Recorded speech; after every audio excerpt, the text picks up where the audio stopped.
بالله من الشيطان الرجيم. بسم الله الرحمن الرحيم. وإذ قلتم يا موسى لن نصبر على طعام واحد فادع لنا ربك يخرج لنا مما تنبت الأرض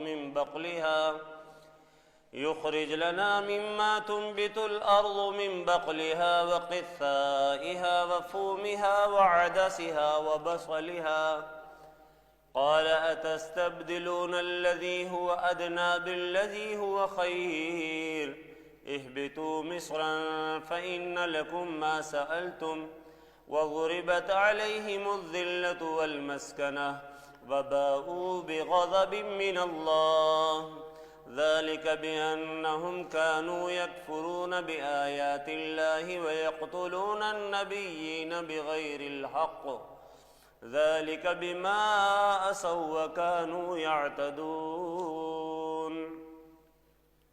آمنت بالله صدق الله مولانا العظیم. اور یاد کرو اس وقت کو اذ قلتم جب تم نے کہا یا موسیٰ اے موسیٰ لن نصبر علی طعام واحد ہرگز ہم صبر نہیں کریں گے ایک ہی کھانے پر فادع لنا ربک پس تو دعا کر ہمارے لیے اپنے رب سے یخرج لنا کہ وہ نکالے ہمارے لیے مما تنبت الارض ان چیزوں کو جو ان کو اگاتی ہے زمین من بقلها اس کی ترکاریوں یعنی سبزیوں میں سے وقثائها اور ککڑیوں میں سے وفومها اور زمینی گندم میں سے وعدسها اور مسور کی دال میں سے وبصلها اور پیاز میں سے.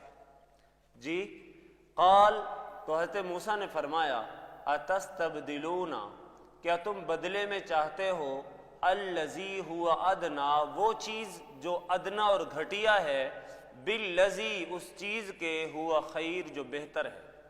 اہبطوا مصرا پس اتر جاؤ تم کسی شہر میں فإن لکم ما سألتم پس بے شک تمہارے لیے وہی ہوگا جو تم نے مانگا.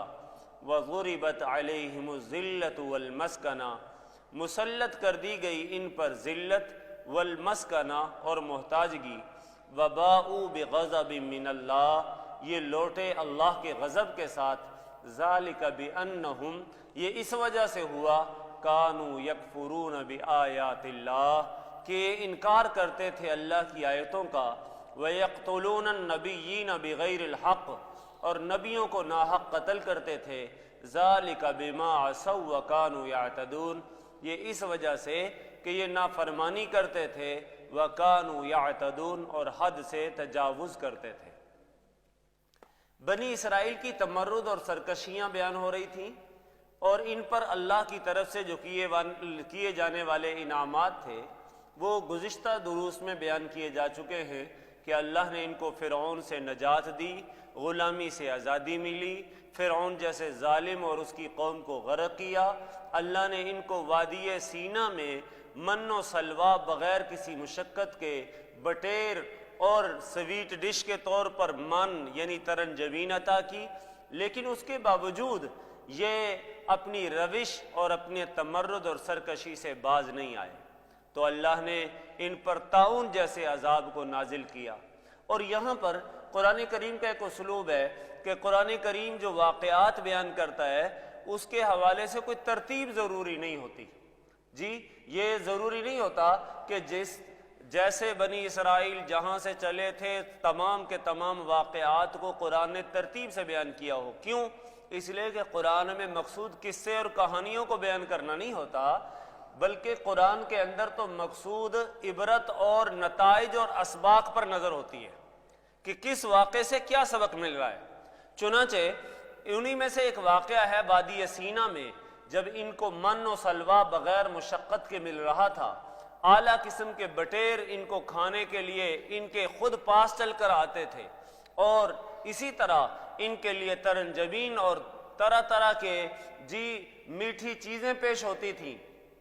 اس وقت انہوں نے کہا جناب موسیٰ ہم یہ ایک ہی کھانا کھا کھا کے تنگ آ گئے ہیں، اب ہم اس پر صبر نہیں کریں گے۔ جی چنانچہ اسی واقعے کو قرآن نے بیان کیا، وَإِذْ قُلْتُمْ، اور یاد کرو اس وقت کو، قُلْتُمْ، قَالَ يَقُولُ کا منع تک کہنا، قُلْتُمْ جب تم نے کہا، یا موسیٰ، اے موسیٰ، لَن نَّصْبِرَ عَلَىٰ طَعَامٍ وَاحِدٍ، ہرگز ہم صبر نہیں کریں گے ایک ہی کھانے پر۔ کیا مطلب؟ ایک ہی قسم کا کھانا بڑے عرصے سے چل رہا ہے۔ یہ مطلب نہیں تھا کھانا ایک تھا، کھانا تو حالانکہ 2 قسم کے مل رہے تھے، اور ظاہرہ بٹیر مل رہے تھے گوشت کے طور پر، اور اسی طرح ترنجبین من مل رہا تھا سویٹ ڈش کے طور پر۔ جی لیکن ان ظالموں نے ان دونوں قسموں کے کھانے کو ایک ہی قسم کا قرار دے دیا کہ بڑے عرصے سے یہ ایک ہی کھا رہے ہیں۔ جی فَادْعُ لَنَا، پس تو دعا کر ہمارے لیے، رَبَّکَ، اپنے رب سے، یخرج لنا، کہ وہ نکالے ہمارے لیے، مما تنبت الارض، ان چیزوں کو جن کو اگاتی ہے زمین، یعنی من بقلہا، بقل کہتے ہیں سبزیوں کو، یعنی سبزیاں، وقصائہا، ککڑیاں، وفومہا، گندم، وعدسہا، دال مسور، وبصلہا، اور پیاز۔ اب ذرا دیکھو عقل کے اندھے ہیں کہ نہیں؟ مل رہے تھے بٹیر کھانے کو، اور یہ مانگ رہے ہیں دال اور پیاز۔ جی مل رہی ہے ترنجبین اور من، اور یہ مانگ رہے ہیں کیا جناب؟ سبزی اور ککڑی۔ جی ڈلیاں چھوڑ کر جناب کدھر جا رہے ہیں؟ وہ دال اور ساگ پات کی طرف جا رہے ہیں۔ تو حضرت موسیٰ نے ڈانٹا، فرمایا قال اتستبدلون الذی هو ادنی، کیا تم بدلے میں چاہتے ہو اس چیز کو جو گھٹیا ہے؟ یعنی ساگ پات، دال مسور، پیاز، یہ ظاہر ہے بٹیر کے مقابلے میں تو گھٹیا چیز ہے نا۔ تو فرمایا کیا تم بدلے میں چاہتے ہو اس چیز کو جو کہ گھٹیا ہے، بالذی، اس چیز کے بدلے میں، ہوا خیر، جو کہ بہتر ہے۔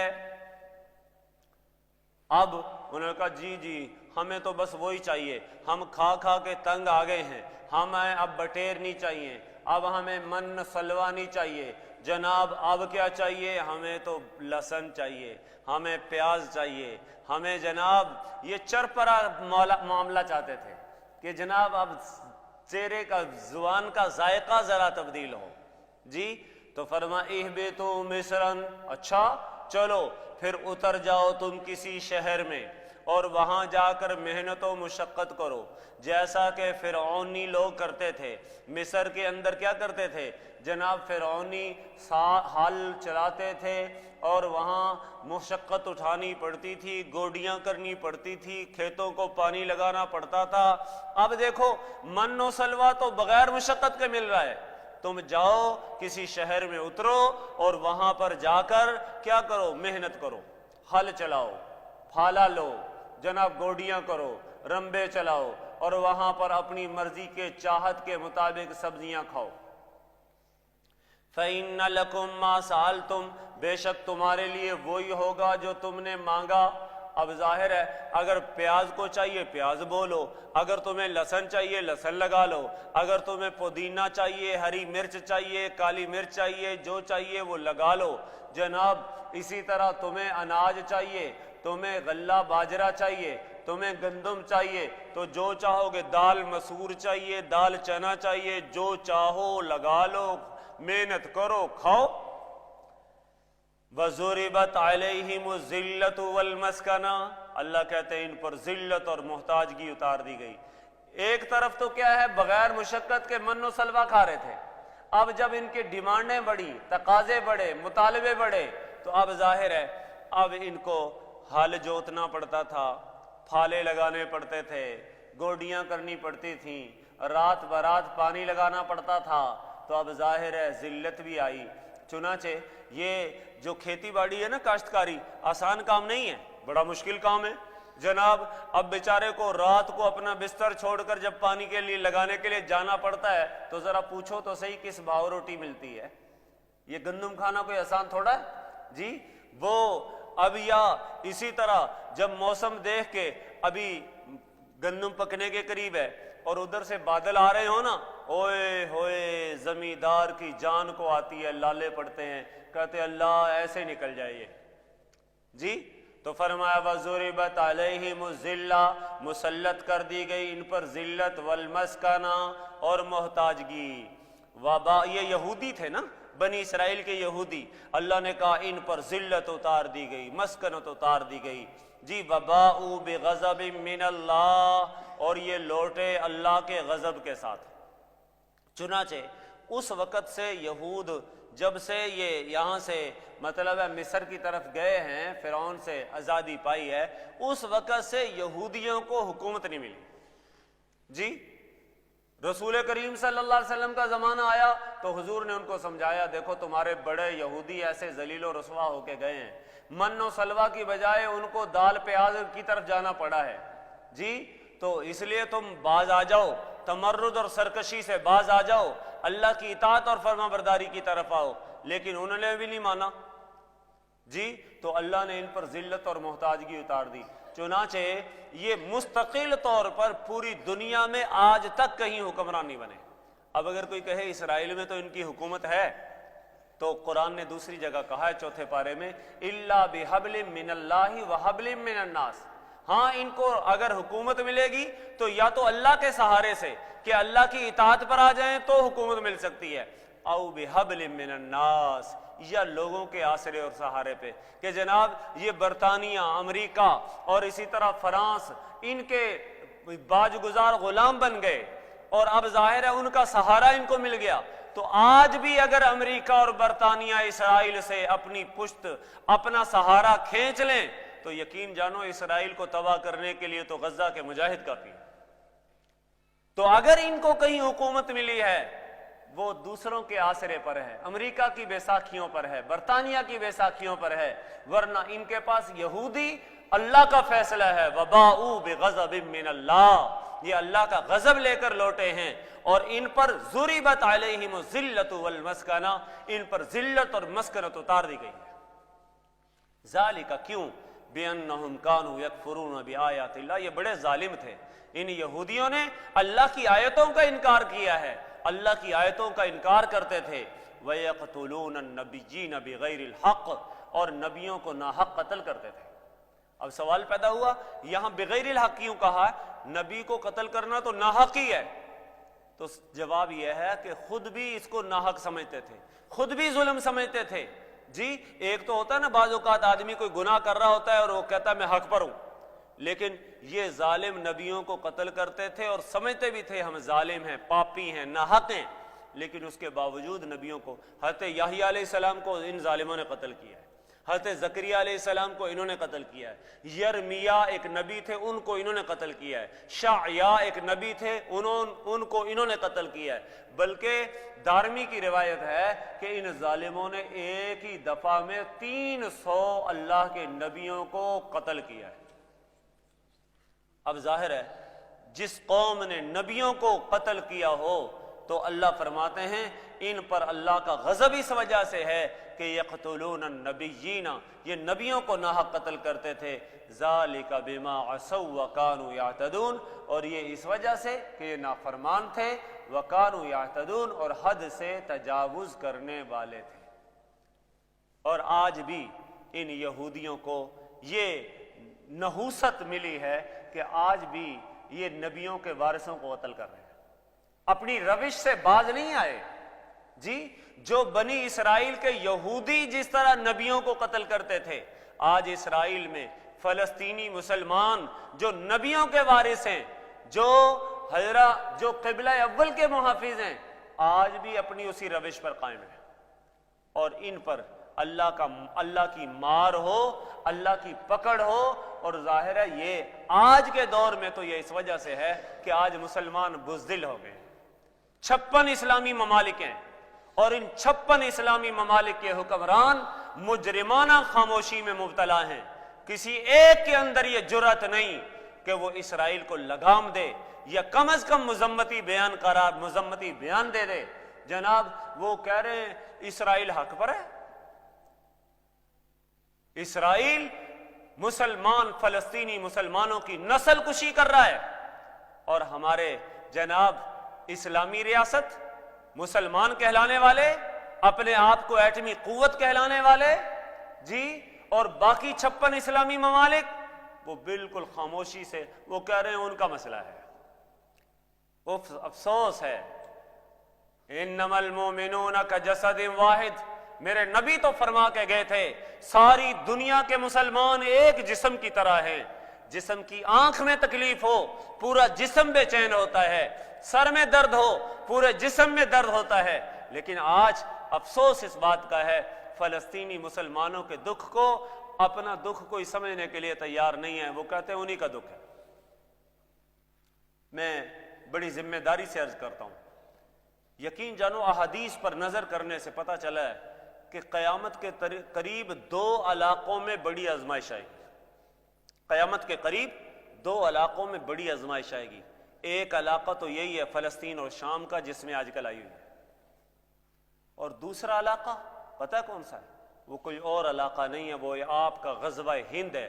حدیث میں آتا ہے ہندوستان میں ایک غزوہ ہوگا، اور اس ہندوستان کے غزوے میں بھی یہاں کے مسلمانوں پر بھی حالات بڑے سخت آئیں گے. اور یہ اس وجہ سے کہ آج ہم ان کے حالات کو ہم سمجھ رہے ہیں کہ ان کا کام ہے. آج کافروں نے ہمیں الگ کر کر کے مارا ہے. جی وہ کہتے تھے عراق پر حملہ کیا، کہتے عراق کا مسئلہ ہے. ہم نے بھی کہا ٹھیک ہے عراق کا مسئلہ ہے. باقی دنیا کے مسلمانوں نے عراق کا تعاون نہیں کیا. جی شام کے اندر معاملہ ہوا، لوگوں نے کہا یہ شام کا مسئلہ ہے. افغانستان پر بدبخت امریکہ نے حملہ کیا، اس وقت ساری دنیا نے کہا افغانستان کا مسئلہ ہے، ہمارا مسئلہ نہیں ہے. ایک ایک کر کے مسلمانوں کو مارا گیا، پیٹا گیا، اور دوسرے مسلمان تماشا دیکھتے رہے. اور آج فلسطین کے اندر بھی مسلمانوں کے ساتھ یہ ہو رہا ہے، اور ہم پوری دنیا کے مسلمان تماشا دیکھ رہے ہیں کہ یہ فلسطینیوں کا مسئلہ ہے، ہمارا کوئی مسئلہ نہیں ہے.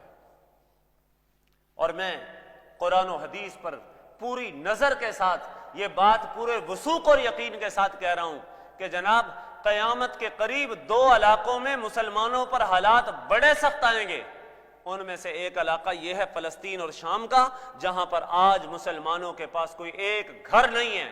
غزہ کے مسلمان سارے کے سارے کھلے آسمان کے نیچے ہیں. ان کے مکانوں کو توڑ دیا گیا، چھتیں پھوڑ دی گئیں، کھنڈرات بنا دیے گئے، اور آج ان بیچاروں کا کوئی پشتی بان اور سہارا بننے کے لیے کوئی تیار نہیں ہے. آج ساری دنیا کے مسلمان فلسطینیوں کا تماشا دیکھ رہے ہیں. میں دعوت فکر دے رہا ہوں اپنے ملک کے حکمرانوں کو اور اس ہندوستان اور پاکستان کے مسلمانوں کو کہ آج تم ذرا سوچو. یہی معاملہ قرآن و حدیث کہہ رہا ہے کہ جناب آخری وقت میں اس خطے میں بھی ہونے والا ہے. آج تم نے ان کی لڑائی کو ان کی لڑائی سمجھا ہے، اپنے مسلمانوں کا غم اور دکھ نہیں سمجھا. کہیں ایسا نہ ہو کہ کل یہی وقت تمہارے پر آئے اور دنیا یہ کہے یہ ہندوستان کا مسئلہ ہے، پاکستان کا مسئلہ ہے، ہمیں اس سے کوئی غرض نہیں ہے. تو اس وقت رونے پیٹنے سے کچھ نہیں ہوگا. اب ہے وقت سنبھالنے کا. اب میں ارباب اقتدار سے ہمارے علماء الحمدللہ متوجہ کرتے آئے، اور یہاں پر پورے پاکستان کیا پوری دنیا میں اگر فلسطین کے حوالے سے مضبوط آواز اٹھائی ہے تو ہمارے قائد جمعیت مولانا فضل الرحمان نے اٹھائی ہے. اور ہمیں پتہ ہے الیکشن میں ہمیں اس کی سزا دی گئی، ہمارے حجم کو کم کیا گیا. حماس کی قیادت کے ساتھ ہم شانہ بشانہ کھڑے رہے. قطر کے اندر جا کر ان مجاہدین کو ہم نے حوصلہ دیا، ہم نے معاونت کی ان کی. پورے پاکستان کے اندر کراچی، کوئٹہ، پشاور اور سکھر، لاہور کے اندر ہم نے بڑے بڑے عظیم الشان جلسے کر کے جناب قوم کو متوجہ کیا، اپنے حکمرانوں کو متوجہ کیا کہ آج ان فلسطینیوں کے غم کو اپنا غم سمجھ لو. کہیں ایسا نہ ہو کہ کل تمہیں مار پڑ رہی ہو اور دنیا تمہارا تماشا دیکھ رہی ہو. لیکن کیا ہے، آج مفادات کی جنگ ہے. آج امریکہ سے ڈالر ملتے ہیں، ہمارے حکمران غفلت کی نیند ان ڈالروں کو جیب میں ڈال کر مسلمانوں کے کاز کو بھولے بیٹھے ہیں اور یہ سمجھے بیٹھے ہیں کہ ہمارا مسئلہ حل ہے، ہمیں کچھ کوئی ہونے والا نہیں، ہماری فوج بڑی مضبوط ہے. آپ کے ساتھ، آپ کی فوج کے ساتھ جو 9 مئی کو ہوا ہے وہ آپ کو پتا ہے. 2-4 اس قسم کے واقعات ہوئے، فوج اور عوام کو آمنے سامنے کر دیا گیا. کہاں گئی، کہاں تمہاری قوت اور طاقت ہے؟ آج پوری دنیا کا کفر یہ چاہتا ہے کہ پاکستان کے اندر آپس میں انارکی پھیلے، افراتفری پھیلے، اور اس کی نحوست ہم پر یہ پڑ رہی ہے۔ ہم آج فلسطین کے مسلمانوں کے غم کو اپنا غم سمجھنے کے لیے تیار نہیں ہیں۔ حضرات محترم، رمضان کے اندر صرف سحری اور افطاری میں صرف اپنے لیے، اپنے بیوی بچوں کے لیے دعائیں نہ کریں، ہاتھ اٹھائیں فلسطین کے مسلمانوں کے لیے، غزہ کے مجبورین معصورین کے لیے، جناب ان ماؤں کے لیے جن ماؤں کی گود میں چار چار اپنے بیٹوں کی لاشیں ہیں، پھر بھی وہ کہہ رہی ہیں رضیت ربی، اے رب کیا تو مجھ سے راضی ہے؟ رضیت بک، میں تو تجھ سے راضی ہوں، کیا تو بھی مجھ سے راضی ہے؟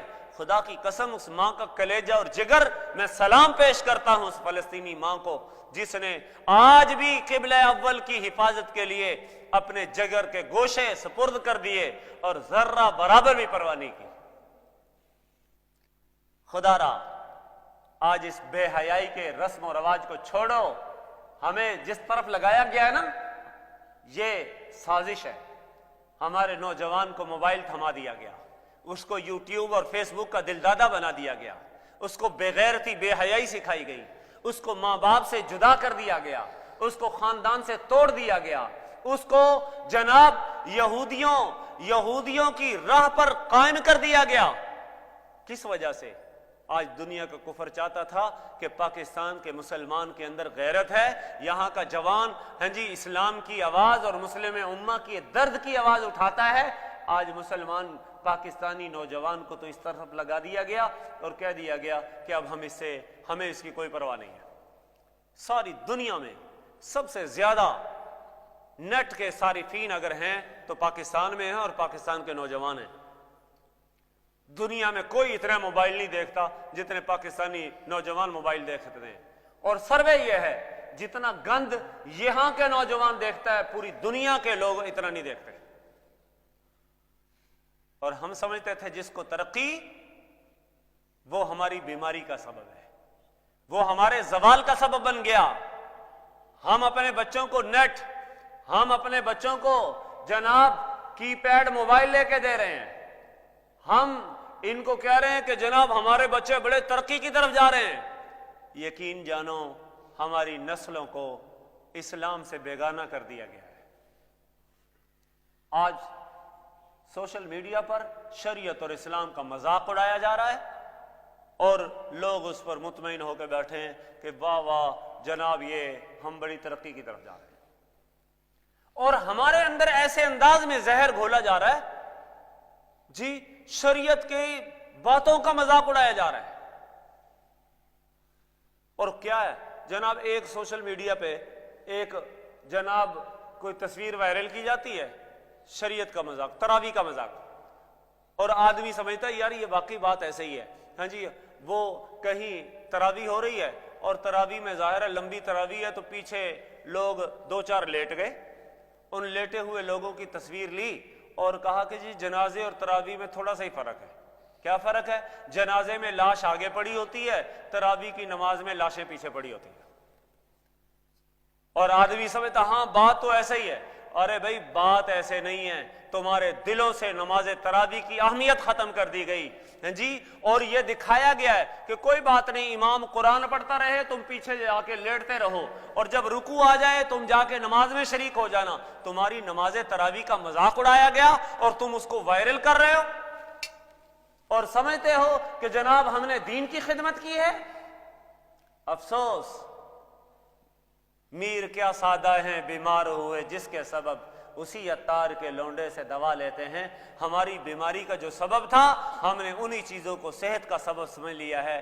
آئیے بنی اسرائیل کے یہ بیان کردہ واقعات ہمیں جھنجھوڑ کے کہہ رہے ہیں، اگر آج ہم نے مفادات کی چیزیں نہ چھوڑی، ہم نے مفادات کو قربان نہ کیا، تو یقین جانو ہماری داستان تک نہ ہوگی۔ داستانوں میں اللہ کریم ہم سب کو غیرت ملی اور دینی حمیت نصیب فرمائے۔ وآخر دعوانا ان الحمد للہ رب العالمین۔